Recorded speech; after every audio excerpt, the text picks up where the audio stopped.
Well, now that election night is over, we take a look now at the aftermath of a tight race in Youngsville between two candidates running for chief of police. Citizens have voted for Jean-Paul Broussard to be their newly elected chief of police. He won with 50% of the votes. The win led to questions if a recount would be called. News 10's Rodrika Taylor spoke with someone with the Lafayette Parish Registrar of Voters Office to look at the procedure to get it done.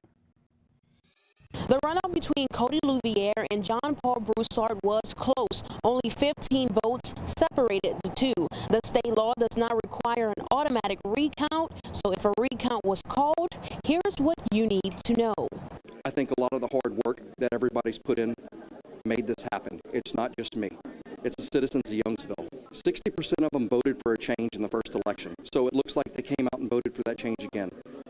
And I promise them, with hard work and dedication, we have a top-notch police department. John Paul Broussard came out on top with 50% of the votes in the runoff against Cody Louviere. Charlene Menard with the Lafayette Parish Registrar of Voters says the weather played a role in the voter turnout. I know the weather had a lot to do with it. They had a lot of parades, everything going around that was supposed to happen, so a lot of people couldn't go to the election if they wanted to vote. She explains if Louviere wanted a recount of votes, he would have to file a written request with the clerk of court. Then the recount would have to be held by the Secretary of State. She also says he would be responsible for all costs associated with the recount. In the olden days, we would just do it. Now it's costly because we have to go retrieve all this information. But the cost, security, the employees, the extra help, working after time, it's very costly to have an election. The written request deadline is Tuesday at 4:30 p.m. In Youngsville, Rodrika Taylor,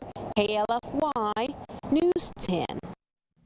The newly elected Chief Broussard says he's excited and thrilled to be following the steps of his great-grandfathers and continue their legacy, as they were also police chiefs. Once sworn into office next year, he's looking to evaluate the department and make the necessary changes, like getting more officers on the road.